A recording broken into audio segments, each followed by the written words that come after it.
이사야서 53장 1절부터 12절까지의 말씀입니다. 이사야서 53장 1절부터 12절까지의 말씀입니다. 우리 주님에 대해서 예언한 말씀인데 좀 길더라도 같이 교독을 하겠습니다. 우리가 전한 것을 누가 믿었느냐? 여호와의 팔이 누구에게 나타났느냐? 그는 주 앞에서 자라나기를 연한 순 같고 마른 땅에서 나온 뿌리 같아서 고운 모양도 없고 풍채도 없은즉 우리가 보기에 흠모할 만한 아름다운 것이 없도다. 그는 멸시를 받아 사람들에게 버림받았으며 간고를 많이 겪었으며 질고를 아는 자라.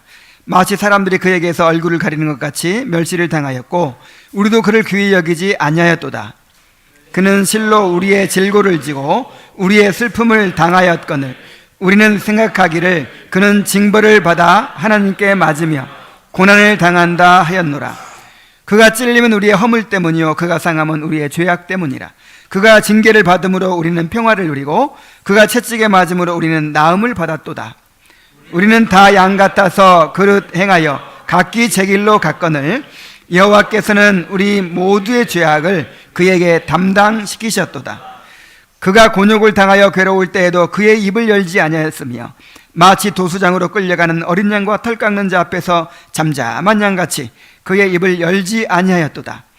그는 곤욕과 신문을 당하고 끌려갔으나 그 세대 중에 누가 생각하기를 그가 살아있는 자들의 땅에서 끊어짐은 마땅히 형벌받을 내 백성의 허물 때문이라 하셨으리요. 그는 강포를 행하지 아니하였고 그의 입에 거짓이 없었으나 그의 무덤이 악인들과 함께 있었으며 그가 죽은 후에 부자와 함께 있었도다. 여호와께서 그에게 상함을 받게 하시기를 원하사 질고를 당하게 하셨은즉 그의 영혼을 속건제물로 드리기에 이르면 그가 씨를 보게 되며 그의 날은 길 것이요 또 그의 손으로 여호와께서 기뻐하시는 뜻을 성취하리로다. 그가 자기 영혼에 수고한 것을 보고 만족하게 여길 것이라. 나의 의로운 종이 자기 지식으로 많은 사람을 의롭게 하며 또 그들의 죄악을 친히 담당하리로다. 그러므로 내가 그에게 존귀한 자와 함께 몫을 받게 하며 강한 자와 함께 탈취한 것을 나누게 하리니 이는 그가 자기 영혼을 버려 사망에 이르게 하며 범죄자 중 하나로 헤아림을 받았음이니라. 그러나 그가 많은 사람의 죄를 담당하여 범죄자를 위하여 기도하였느니라. 아멘. 여러분의 그 성경을 읽는 목소리가 참 힘차고 듣기 좋습니다. 잘 집중할 수 있을 것 같아요. 우리가 지난주부터 그리스도의 낮아지심에 대해서 살펴보고 있지요. 그리스도의 성육신과 생애와 죽음 전체가 고난이요 낮아지심이었지만 그리스도의 십자가의 죽음이야말로 그리스도께서 당하신 고난과 낮아지심의 극치라고 말할 수 있습니다. 그리스도께서 죽으실 때 자신을 어떻게 낮추셨는지, 그리스도가 죽으셨다는 것만이 중요한 것이 아니고 그 죽으심조차도 자기를 낮추셨다는 거, 그게 중요해요. 우리를 위해서. 그리스도께서 어떻게 죽으실 때 자신을 낮추셨는지를 오늘 함께 살펴보도록 하겠습니다. 49문을 또 큰 소리로 함께 읽습니다. 시작. 그리스도께서는 죽으실 때 자신을 어떻게 낮추셨습니까? 답. 그리스도께서는 죽으실 때 자신을 다음과 같이 낮추셨습니다. 유다에게 배반당하시고 제자들에게 버림받으셨으며 세상으로부터 조롱과 배척을 받으셨고 빌라도에게 정죄 받으시고 박해하는 사람들에게 고통받으셨습니다. 또 죽음의 공포와 어둠의 권세와 싸우시고 하나님의 진노의 무게를 느끼시고 감당하셨으며 자기 생명을 속죄의 제물로 드리셨고 십자가에서 고통과 수치와 저주받은 죽음을 견디셨습니다. 그리스도의 죽음과 부활은 첫째는 우리의 구원을 위한 것이고, 둘째는 우리가 그렇게 살도록 우리에게 주어진 것입니다. 그래서 이 그리스도의 죽음을 깊이 묵상해야 되고, 어떻게 자기를 낮추셨는지를 우리가 자주 묵상을 해야 돼요. 오늘 제가 이제 한 가지를 말씀드리면서 이것을 어떻게 우리 삶과 연관시켜서 묵상하고 또 그리스도의 그 고난과 낮아짐에 참여해야 될지를 말씀을 드리겠습니다. 자, 먼저 유다에게 배반당하시고 제자들에게 버림받으셨다 그랬죠. 주님은 사랑하는 제자들에게 배반당하시고 버림을 받으셨습니다. 유다는 주님을 은 30에 팔아 넘겼습니다. 율법에 보면 황소가, 우리 집 황소가 다른 사람을 받아서 이렇게 죽게 했잖아요. 다른 사람이 아니라 노예, 다른 집 노예를 황소가 받아서 죽였어요. 그러면 은 30을 이제 보상해줘라, 은 30으로 그 노예의 죽음을 보상해줘라 그랬어요. 그러니까 은 30이 어떤 값이에요? 노예 한 사람의 값이에요. 예수님은 노예 한 사람의 값에 팔렸어요. 누구한테? 누구에 의해서? 사랑하는 제자에 의해서. 이 가룟 유다는 예수님을 정치적인 메시아로 따랐고 재물을 탐하는 자였을 뿐 진정으로 거듭나지 않은 사람이었고 영적인 일에는 관심이 없었어요. 그래서 아마 예수님께 대한 실망 때문에, 예수님이 메시아가 돼서, 정치적인 메시아가 돼서 정말 나라를 구하고 또 자기들의 꿈을 이루어줄 줄 알았는데, 예수님이 이제 앞으로 십자가에 달릴 것이다 이렇게만 말씀하시고, 고난받을 것이라고 말씀하시고, 뭐 내 나라는 이 땅에 속한 것이 아니라고 하시고 점점 실망을 시키는 거예요. 그래서 예수님을 팔았는데 아마 예수님이 이렇게 될 줄은 몰랐을지도 몰라요. 이렇게 이제 예수님을 미워하는 대적들에게 넘기면 예수님이 스스로 봉기해서 그들과 싸우시지 않을까 하는 그런 기대 때문에 팔았는지도 모르겠어요. 왜냐하면 나중에 그 돈 받은 걸 어떻게 했죠? 이렇게 던져 넣으면서 내가 무죄한 자를 팔았다 하고 막 뉘우치잖아요. 뭐 자세히는 어쨌든 우리가 확신할 수는 없지만은, 그러나 분명한 것은 그가 그런 상황을 통해서도 재물을 탐했어요. 그래서 정말 예수님께 너무 아픈 상처를 드린 거예요. 그리고 예수님이 잡히시자 모든 제자들이 예수님을 버리고 도망가 버렸습니다. 그들은 모두가 죽는 데까지라도 함께 하겠다고 이렇게 맹세한 사람들이었어요. 그러나 그들은 예수님께 대한 순수한 사랑보다는 예수님이 왕이 되심으로써 누리게 될 그런 자기들의 영달에 더 관심이 많았어요. 그래서 막상 예수님이 잡히시자 자기들만 살겠다고 다 도망가 버렸어요. 정말 더 괘씸한 것은 예수님이 잡히시는 그날까지도, 그날 저녁까지도 누가 높으냐 싸웠다니까요. 그래서 예수님께서 그 발을 씻겨주시면서 서로 발 씻기라고 하신 거잖아요. 거기다가 베드로는 예수님을 3번씩이나 부인하기까지 했습니다. 맹세하고 부인하고 저주까지 하면서 부인했습니다.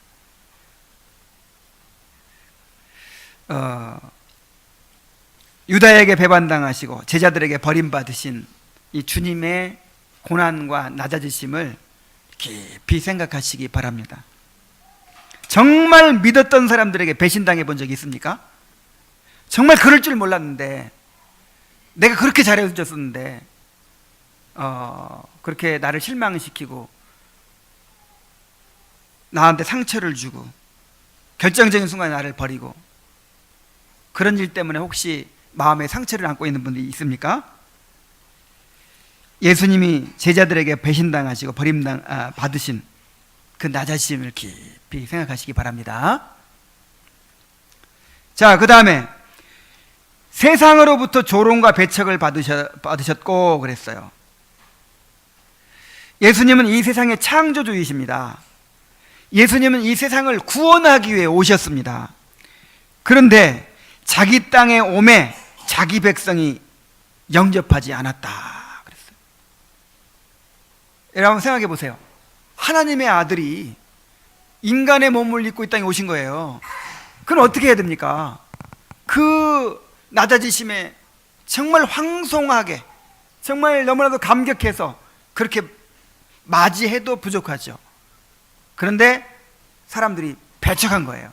자기들을 위해서 왔는데, 자기들을 위해서 성육신하고 자기들을 위해서 십자가를 지고 자기들을 위해 고난당하는데 그 예수님을 배척하는 거예요. 예수님이 복음을 전하시고 병 고치시고 귀신을 쫓아내시고 온갖 기적을 행하실 때에는 수많은 사람들이 환호하며 따랐습니다. 그들은 예수님이 메시아로서 자기들의 현실적인 소원을 이루어 주실 것으로 믿었습니다. 그런데 예수님이 잡히셔서 자신들의 기대를 이루어 줄 것 같지 않은 거예요. 자기들을 실망시키는 거예요. 그러자 종교 지도자들의 충동을 받아서 예수님을 십자가에 못 박으라고 소리치는 폭도로 변했습니다. 예수님을 조롱하고 저주하고 저를 십자가에 못 박게 하소서 하면서 소리쳤습니다. 그들을 위해 십자가에 달리신 예수님을 조롱하고 저주했어요. 예수님은 그들을 위해 기도하셨죠. 아버지여, 저들의 죄를 용서하여 주옵소서.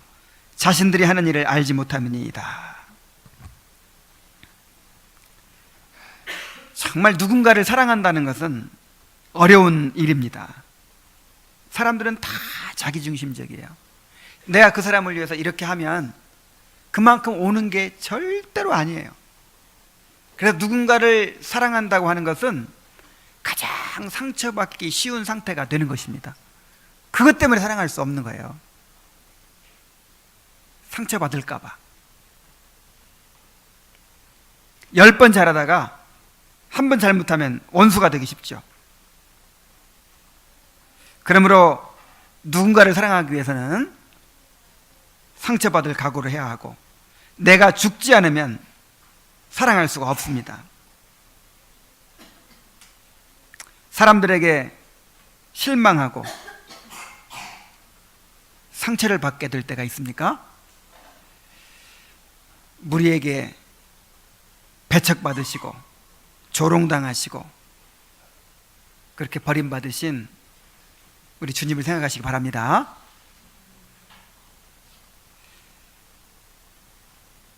자, 또 뭐라고 했습니까? 빌라도에게 정죄받으시고 박해하는 사람들에게 고통받으셨습니다 그랬죠. 빌라도에게 정죄받으신 거는 이제 억울한 재판을 받으셨다는 거죠. 또 박해하는 사람들에게 고통받으셨다는 것은 이제 예수님이 채찍에 맞으시고 이제 고난당하신 것을 말하는 거죠. 총독 빌라도는 불공정한 재판으로 예수님께 사형 판결을 내렸습니다. 자, 맨 처음에 재판은 어디서부터 시작됐습니까? 유대 공회. 이것은 이제 종교적인 재판이에요. 이제 공회에 잡혀가셨어요. 유대 종교 지도자들은 예수님이 스스로를 하나님의 아들이라고 주장했다 해서 신성모독죄로, 무슨 죄? 신성모독죄로 죽어야 마땅할 죄인이다 이렇게 판결을 내렸어요. 그리고 새벽에 그를 총독 빌라도에게로 끌고 갔습니다. 왜냐하면 유대 공회는 이 종교적인 문제를 다룰 수 있을 뿐 어떤 형사적인 재판이나 판결을 내릴 수가 없어요. 당시 입법, 사법, 행정을 다 로마 총독부가 관할하고 있었기 때문에 이제 빌라도 총독에게 고소를 한 것입니다. 그런데 빌라도 총독에게 고소할 때는 죄목을 바꿨어요. 자, 맨 처음에 무슨 죄 때문에 붙잡았는데? 시선거죄. 근데 로마 총독에게 고소할 때는 반역죄. 스스로 왕이라 칭하고 민중들을 이렇게 충동해서 반역을 일으키도록 했습니다 하는 그런 반역죄로 이제 고소를 했어요. 왜냐하면 두 가지 목적이 있어요. 하나는 신성모독죄 가지고는 사형 선고를 내릴 수가 없어요. 뭐 로마 사람들이야 종교적인 문제라고 생각해서 사형 판결 내릴 리가 없죠. 또 한 가지는 이제 사형 판결을 받게 하되 그것도 십자가형을 받게 하려고 한 거예요. 그러니까 무리들이 막 소리칠 때 뭐라고 했어요? 십자가에 못 박게 하소서. 십자가에 못 박게 하소서. 이게 이제 그 종교 지도자들이 무리들이 충동한 거거든요. 십자가에 못 박게 해달라고 그렇게 소리쳐라, 그렇게 데모해라, 이렇게 한 것이죠. 유대인들은 나무에 달린 자마다 저주 아래 있는 자라 하는 말씀이 있기 때문에 이 십자가에 달려 죽는 것은 저주받은 자로 여긴 거예요. 누구한테? 하나님한테. 그래서 만약에 예수님이 의인처럼 죽으면 어떻게 될까요? 의인처럼 박해받아 죽는 것처럼 죽으면 이제 로마에 대한 유대인들의 반감이 이제 더 생길 것이고, 로마의 권세에 넘겨준 그 유대 종교 지도자들에 대한 반감을 막 가지겠죠. 우리를 위한 지도자였는데 이 사람들이 시기심으로 죽였다. 그래가지고 이제 예수님을 또 따르게 될 수도 있잖아요. 그래서 예수님을 저주받아 죽은 자로 그렇게 아주 그냥 영원히 그렇게 이름을 남기려고 한 것이죠.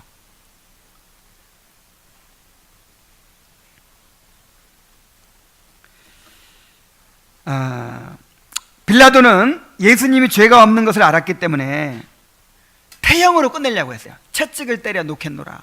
나는 죽일 만한 죄를 발견하지 못했노라.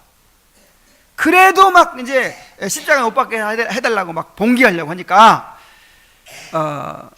6월절 특사로 풀어주려고 했어요.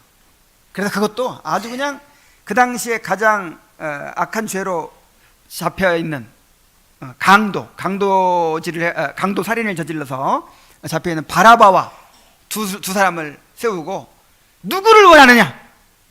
뭐 두말할 것도 없이 바라바를 택할 리가 없죠. 예수님은 죄가 없으니까 예수님을 택하겠죠. 그런데 누굴 택했어요?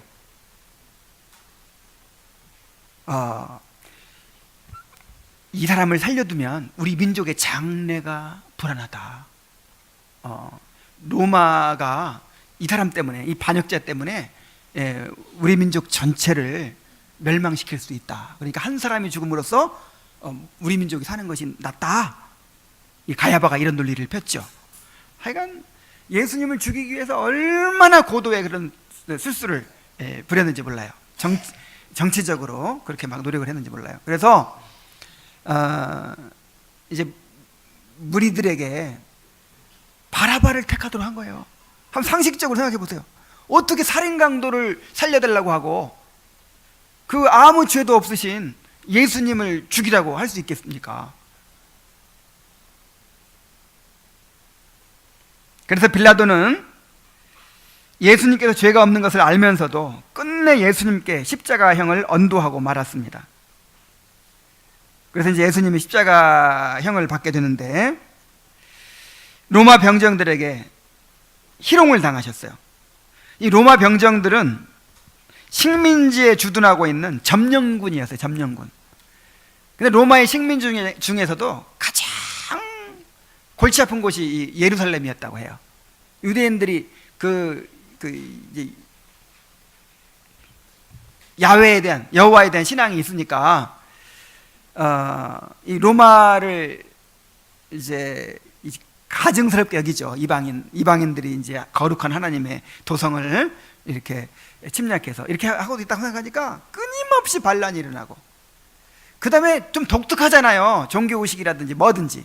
그러니까 로마 사람들이 유대인들을 막 지긋지긋해하고 경멸하고 멸시했어요. 그리고 로마의 이 점령군들, 이 혈기왕성한 그런 귀족의 자제들이 많은데, 그런 이제 로마 군인들이 유대인들을 얼마나 멸시하고 얼마나 무시하는데, 그 유대인들에게도 버림받은 죄인이 있는 거예요. 십자가 못 박으라고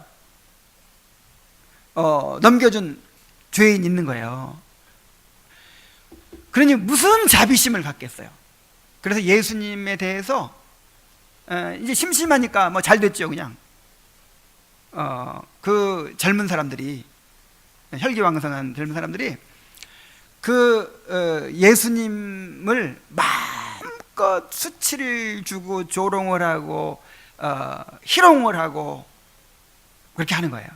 홍포를 입히고 머리에는 가시관을 씌우고 손에는 갈대 지팡이, 이제 왕의 호를처럼, 네가 왕이라면서 한번 왕놀이 해봐라 그러면서 막 깔깔깔 웃으면서 그렇지, 그냥 희롱의 대상이 된 거예요. 그 다음에 갈대를 뺏어가지고 그 가시면류관 쓰신 예수님 머리를 치기도 하고, 그 다음에 그 앞에 또 이렇게 예를 왕 앞에 예를 갖추는 것처럼 예를 갖추기도 하고, 그런 온갖 희롱을 다 당했습니다. 그리고 채찍에 맞으셨습니다. 예수님이.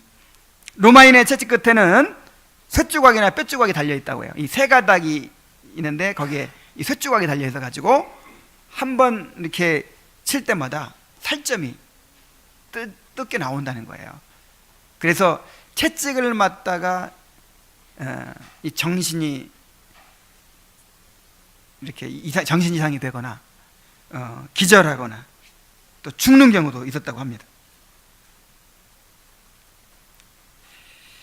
자, 아무 죄가 없이 예수님께서 이런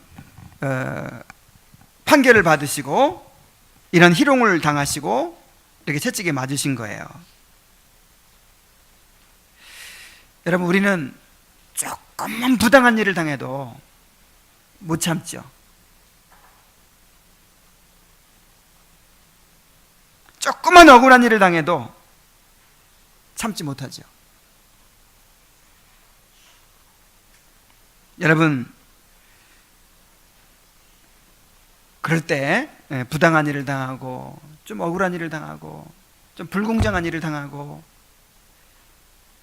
그럴 때 아무 죄도 없이 사형 판결을 받으시고 말할 수 없는 수치와 고초를 당하신 우리 주님을 생각하시기 바랍니다.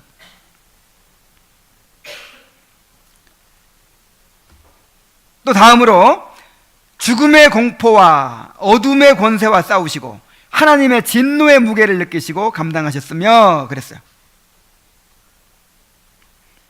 예수님은 우리의 죄를 짊어지시고 십자가에서 하나님의 진노와 저주를 받으셔야 했습니다. 그리고 예수님은 하나님의 아들이시지만 우리와 똑같은 인성을 가지고 계신 거예요. 우리가 무서워하는 것처럼 예수님도 무서워요. 예수님도 너무나 끔찍한 고통이었어요. 그래서 예수님은 십자가를 앞에 두고 심히 놀라고 슬퍼하며 괴로워하셨다 그랬어요. 마가복음 14장 33절로 34절에 보면은 베드로와 야고보와 요한을 데리시고 가실새 심히 놀라시며, 그러니까 막 그 공포에 몸소리를 치는 거죠. 슬퍼하사 말씀하시되 내 마음이 심히 고민하여 죽게 되었으니 너희는 여기 머물러 깨어있으라. 그 고뇌가 얼마나 컸겠습니까? 그 고뇌가.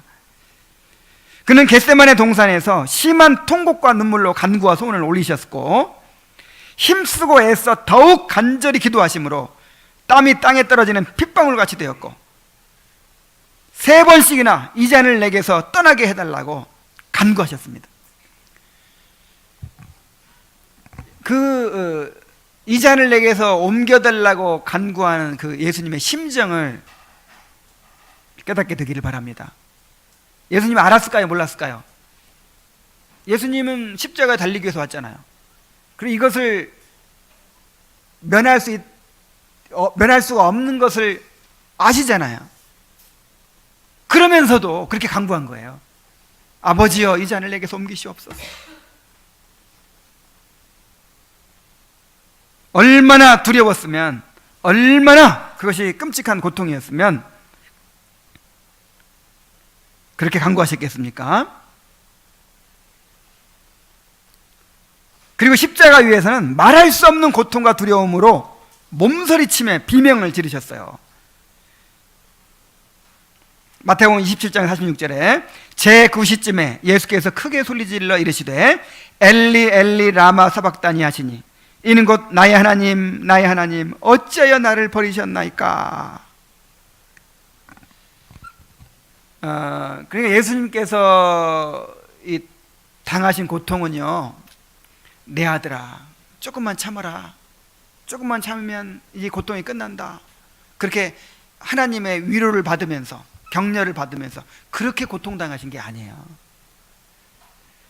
우리 주님께서 유일한 위로로 여기시고 유일한 기쁨으로 여기시는 그 하나님께서, 아버지 하나님께서 저주하신 거예요. 예수님에 대해서 진노하신 거예요. 예수님을 버리신 거예요. 예수님을 때리신 거예요.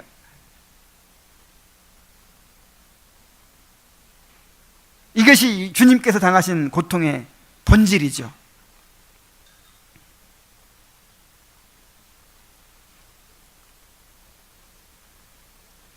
우리에게 감당하기 어려운 문제들이 무거운 짐으로 그렇게 우리에게 다가올 때가 있죠. 견딜 수 없는 큰 고통을 겪게 될 때가 있죠. 그럴 때 주님이 우리를 위해 감당하셨던 그 죽음의 공포와 어두움의 권세와 하나님의 진노의 무게를 깊이 생각할 수 있기를 바랍니다. 다음으로 자기 생명을 속죄제물로 드리셨고 십자가에서 고통과 수치와 저주받은 죽음을 견디셨습니다. 그랬어요. 그리스도는 십자가에서 자기 생명을 우리를 위한 제물로 하나님께 드리셨습니다.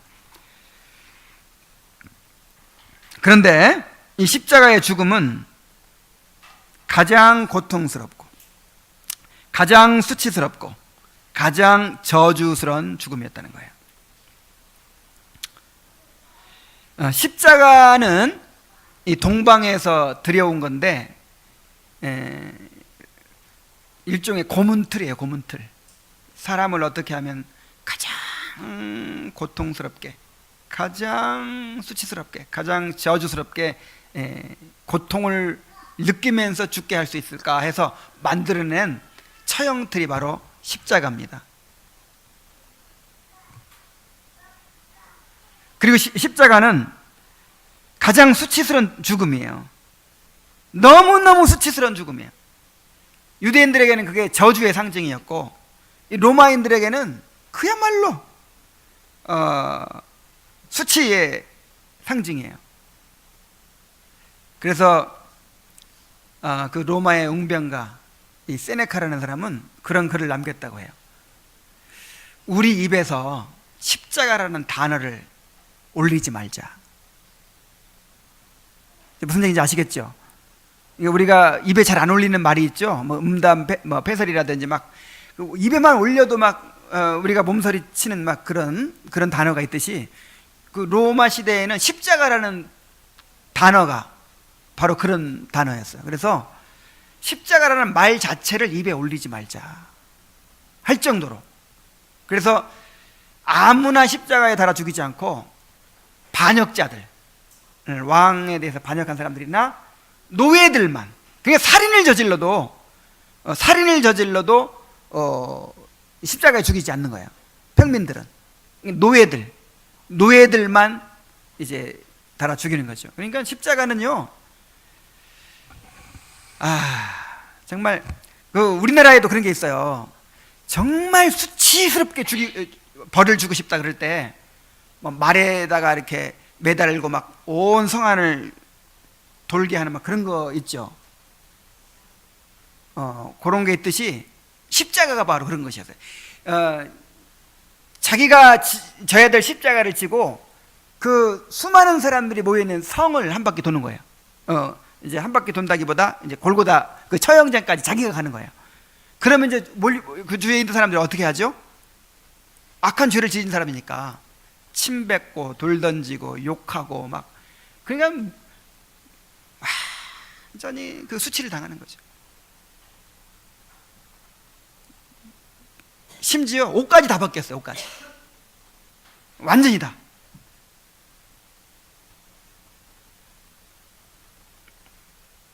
그리고 십자가의 죽음은 가장 저주받은 죽음이었다고 했죠. 갈라디아 3장 13절에 그리스도께서 우리를 위하여 저주를 받은 바 되사 율법의 저주에서 우리를 속량하셨으니 기록된 바 나무에 달린 자마다 저주 아래에 있는 자라 하였습니다. 예수님은 저주받은 자예요. 그래서 유대인들에게는 십자가의 도가 유대인들에게는 뭐하다고요? 거리끼는 것이요 헬라인들에게 미련한 것이라. 그러니까 십자가에 달린 예수 이렇게 전하면 어떻게 돼요? 유대인들의 사고방식에는 뭔데? 저주받은 사람인데, 저주받은 사람을 구세주라고 메시아라고 믿으라고 하는 거예요. 그래서 십자가 얘기 꺼냈다가 어떻게 돼요? 따귀를 맞을 정도로. 그래서 당시에 복음을 전하는 사람들이 고난을 받을 수밖에 없는 거예요.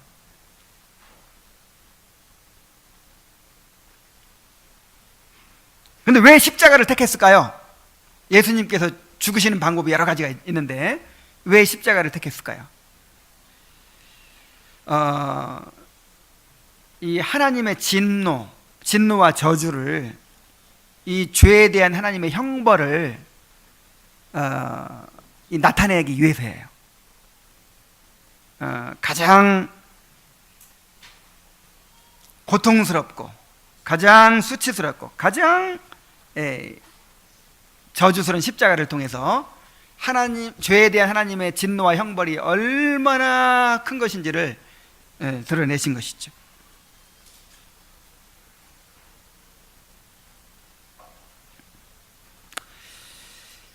우리가 세상에서 고난받고 때로는 수치를 당하고 그야말로 때로는 저주를 받는 것처럼 그렇게 느껴질 때가 있죠.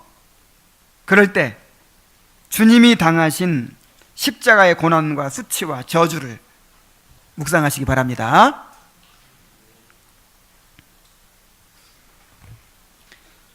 자, 그리스도께서 당하신 고난의 의미를 이제 정리를 해보겠어요. 그리스도의 십자가는 우리의 죄가 얼마나 무서운 것인지를 보여줍니다. 우리의 죄를 대속하시기 위해서 거룩하신 하나님의 아들이 이렇게 십자가에서 가장 고통스럽고 가장 수치스럽고 가장 저주스럽게 처절하게 죽으셔야만 했어요. 그런데 그가 찔림은 우리의 허물 때문이요 그가 상함은 우리의 죄악 때문이라 그랬어요. 우리의 죄 때문에, 우리의 허물 때문에 하나님의 아들이 그렇게 죽으셔야 했다는 거예요. 그러니까 그 말이 무슨 말이에요? 우리의 죄가 그만큼 크고 무서운 것이라 이 말이에요.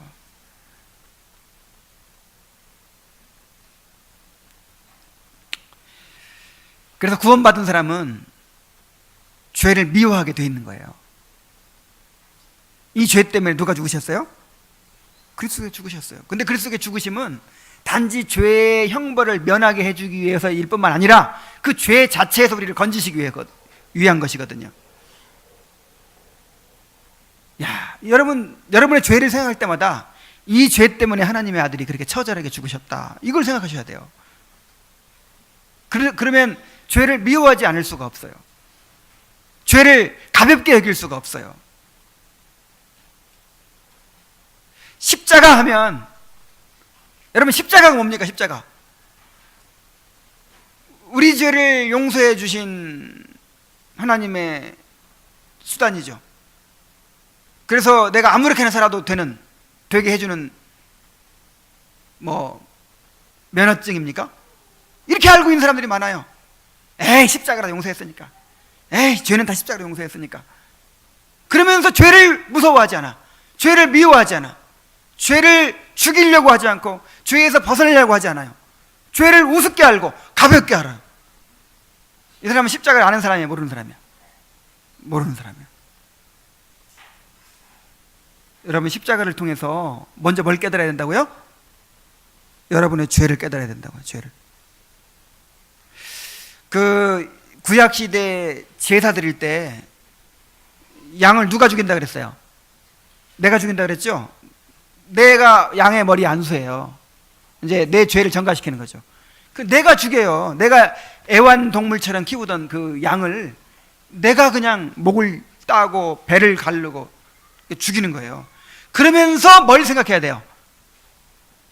자기 죄를 생각해야 되는 거예요. 내 죄가 이렇게 무섭구나. 내 죄가 이렇게 재물이 이렇게 죽어야 될 만큼 이렇게 내 죄가 무서운 것이구나 하고 그때 이제 죄를 깨닫는 거예요. 상한 심령이 되는 거예요. 여호와께서 구하는 제사는 무슨 심령이라? 상한 심령이라. 그래서 예수님의 십자가를 생각할 때마다 여러분의 죄를 더 깊이 깨닫게 되기를 바랍니다. 그 다음에 또 예수님의 십자가는 하나님의 거룩하심과 공의를 보여줍니다. 하나님께서 자기 아들을 그토록 처참하게 벌하셔야 했던 사실을 한번 생각해 보세요. 여러분, 이것은요, 다른 방법도 많은데 그냥 이렇게 한번 해보는 게 좋겠다, 그렇게 택한 것이 아니에요. 아니, 누가 자기 아들을 죽이려고 해요?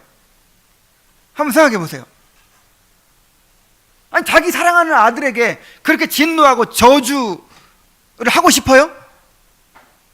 얼마나 끔찍스러운 일입니까? 그런데 그렇게 할 수밖에 없었던 이유가 있는 거예요. 이 방법이 아니면 구원받을 길이 없는 거예요. 하나님은 거룩하신 하나님이시고 공의로운 하나님이시기 때문에 죄에 대해서는 반드시 대가를 치르게 하셔야 되는 거예요. 값을 치르게 하셔야 되는 거예요. 공의가 요구하는 그 대가가 있는 거예요. 하나님의 공의가 만족돼야 되는 거예요. 그럼 하나님의 공의를 만족시키려면 우리의 죄는 무한한 죄이기 때문에 그 무한한 형벌을 받아야 되는 거예요. 그 죄를 죄의 대가가 될 만한 가치가 있는 분이 누가 있겠어요? 양으로 되겠어요? 소로 되겠어요? 어떤 죄 없는 의인으로 되겠어요? 하나님의 아들만이, 하나님의 아들의 희생만이 그 죄값을 치를 수 있는 거예요.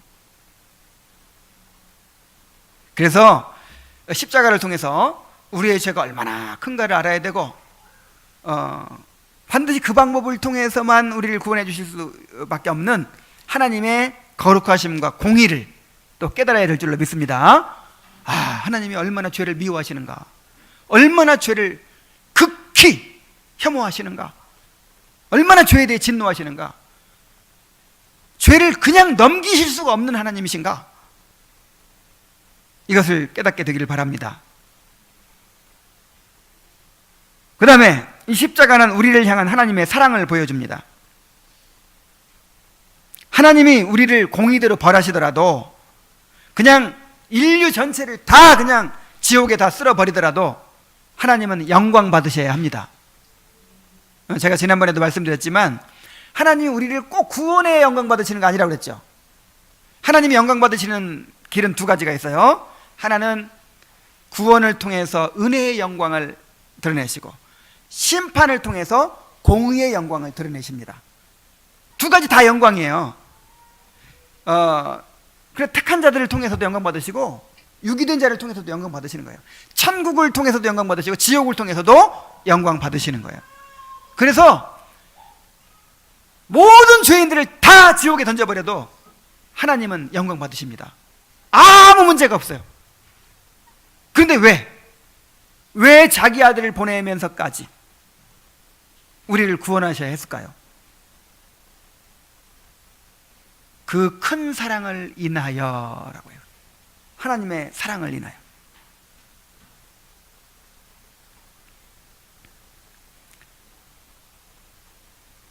요한복음 3장 16절에 하나님이 세상을 이처럼 사랑하사 독생자를 주셨으니 이는 그를 믿는 자마다 멸망하지 않고 영생을 얻게 하려 하심이라.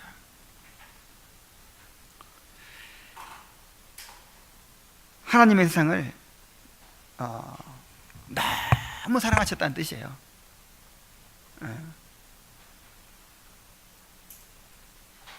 얼만큼 사랑하셨어요? 하나님의 사랑의 그 크기가 얼만큼이에요?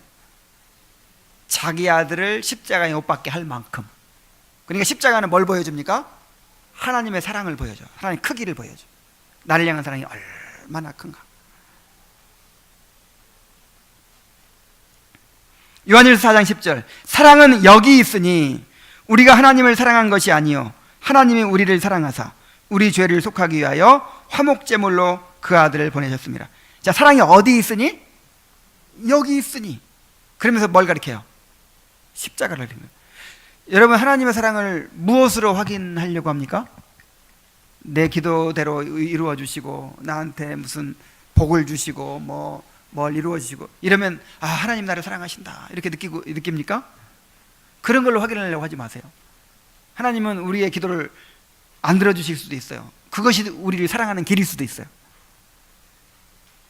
여러분, 정말 하나님의 사랑을 확인하고 싶으면 뭘 봐야 돼요? 십자가를 봐요. 십자가.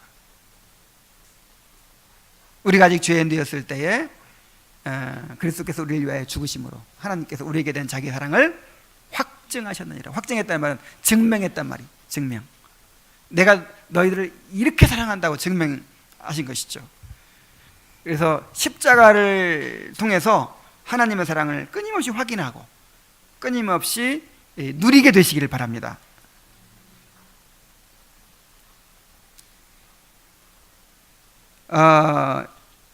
또한 십자가는 이 구원의 완전성을 보여줍니다. 하나님의 아들이 우리 대신 죽으셨어요. 그런데 용서받지 못할 죄가 있을까요, 없을까요? 자, 하나님의 아들이 나를 대신해서 죽으셨어요. 그럼 나를 몇 번 정도나 구원할 만큼의 가치가 될까요?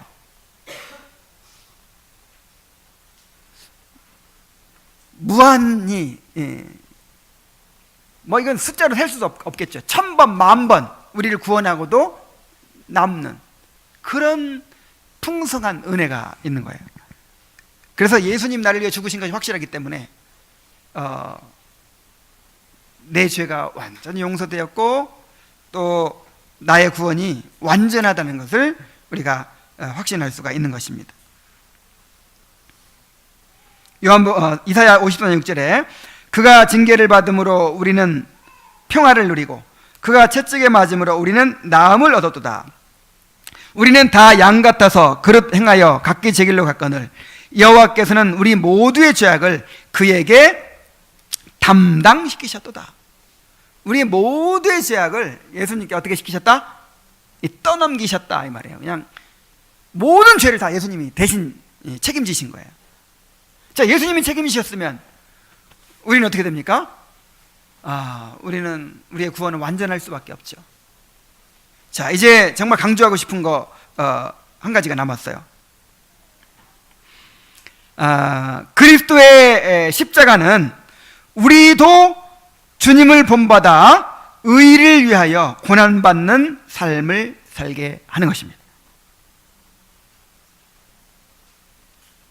우리는 그리스도와 함께 고난받도록 부름받은 거예요. 베드로전서 2장 21절에 우리 함께 읽어봅시다. 시작. 이를 위하여 너희가 부르심을 받았으니 그리스도도 너희를 위하여 고난을 받으사 너희에게 본을 끼쳐 그 자취를 따라오게 하려 하셨느니라. 그러니까 십자가가 두 가지 목적이 있는 거죠. 하나는 우리를 구원하기 위한 목적이고, 그 다음에는 이 십자가에 우리를 참여시키는 거예요. 고난과 부활에 우리를 참여시키는 거예요. 우리가 그런 삶을 살도록. 또 히브리서 13장 12절 13절 읽어보겠습니다. 시작. 그러므로 예수도 자기 피로써 백성을 거룩하게 하려고 성문 밖에서 고난을 받으셨느니라. 그런즉 우리도 그의 치욕을 짊어지고 영문 밖으로 그에게 나아가자. 성문 밖으로 밖에서 고난을 받았다는 것은 이제 예수님의 치욕을 보여주는, 수치를 보여주는 거야. 버림받은 것을 보여주는 것이. 세상으로부터 버림받고 자기 백성으로부터 버림받고, 자, 이런 길을 가셨어요. 그럼 우리 어떻게 해야 돼요? 누구 따라가야 돼요? 우리도 성문 밖으로 가야죠. 예수님은 성문 안에 있으면 성문 안으로 들어가고, 성문 밖에 있으면 성문 밖으로 가야죠. 예수님이 십자가를 지셨으니까 우리도 주님의 고난에 참여해야죠. 그리고 예수님 죽음을 이기시고 부활하셔서 영광에 들어가셨으니까 우리도 주님의 영광에 함께 참여해야죠.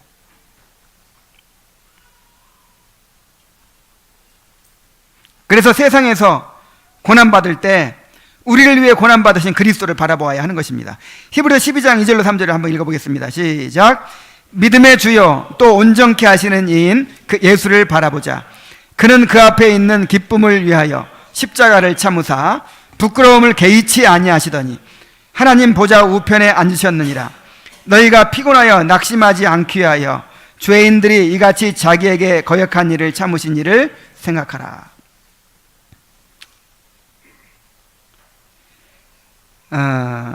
예수를 믿는다는 것은 그리스도와 연합한다는 것입니다. 자, 예수 믿는 게 뭐예요? 그리스도와 연합하는 것입니다.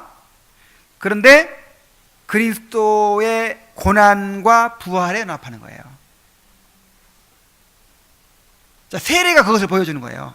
주님과 함께 죽고 주님과 함께 살고.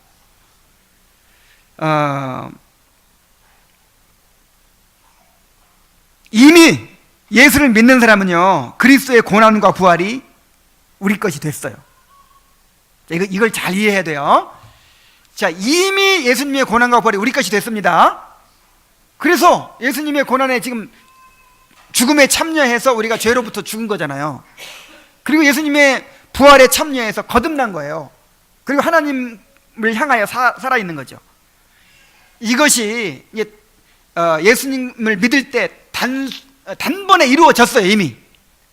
그런데 구원은 이렇게 단번에 이루어지는 이런 측면이 있는가 하면 이제 과정이 있어요. 우리 삶의 과정이 있잖아요. 그래서 이미 예수님의 죽음과 부활이 우리 것이 됐지만 이제 이것을 소유한 사람으로서 이제 예수님과 함께 죽고 예수님과 함께 부활하는 그런 삶의 과정을 살아가도록 되어 있는 거예요. 경험적으로. 그래서 이미 우리는 예수님과 함께 죽었습니다. 예수님과 함께 살았습니다. 그런데 그거를 삶으로 경험해 가는 거예요. 삶으로. 계속해서 경험. 날마다 예수님과 함께 죽고 예수님과 함께 살아나고 죽고 살아나고 하는 것을 삶으로 경험해 가는 거예요.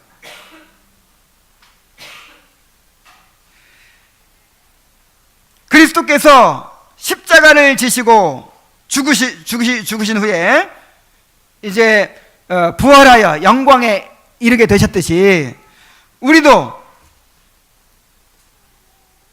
주님과 함께 십자가에 죽고 또 주님과 함께 부활의 영광에 참여하는 것을 이제 그런 삶을 살아가는 거죠. 이제 이것을 통해서 우리의 성화가 이루어지는 거예요.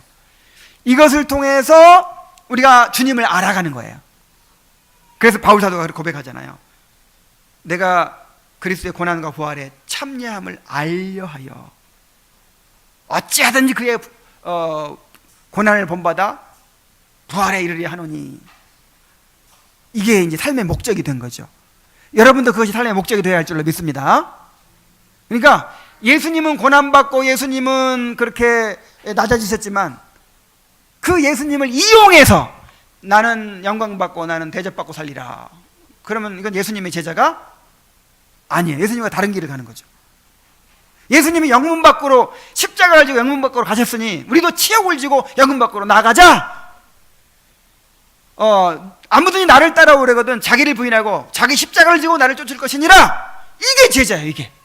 이게 여러분, 제가 아까 예수님이 당하신 것을 한 가지 얘기하면서 여러분도 누구한테 배반당할 때 예수님을 생각하라고, 여러분도 억울한 일을 당할 때 예수님을 생각하라고, 여러분도 어떤 무거운 일로 짐을 지고 고민하게 될 때 예수님을 생각하라고. 그게 무슨 말이에요? 주님과 함께 고난받도록 여러분에게 그런 기회를 주시는 거예요. 맞습니까? 그래서 너희가 피곤하여 낙심치 않기 위하여 죄인들이 이같이 자기의 거역한 일을 참으신 일을 생각하라 그랬어요. 여러분, 이대로 하시기 바랍니다.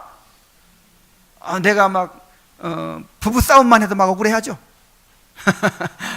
뭐 원수하고 뭐 이런 것도 아니야.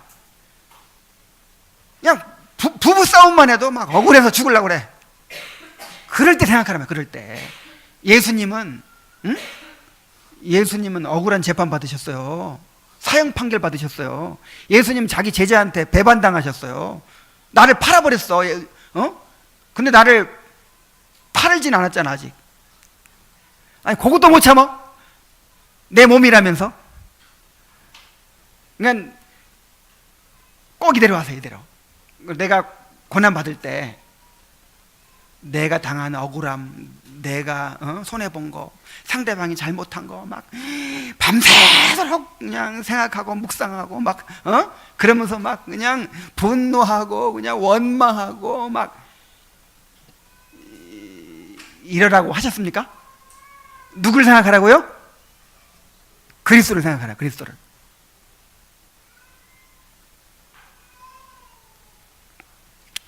왜 그리스도께서 나에게 그런 일을 허락하셨는지를 깨닫게 되시기를 바랍니다. 그리스도의 고난과 낮아지심을 깊이 묵상하고 그 은혜를 누림과 동시에 또 그리스도의 그 고난과 낮아지심에 함께 연합하고 참여하는, 그래서 그리스도를 닮아가게 되는 그런 성도들이 되시기를 간절히 바랍니다.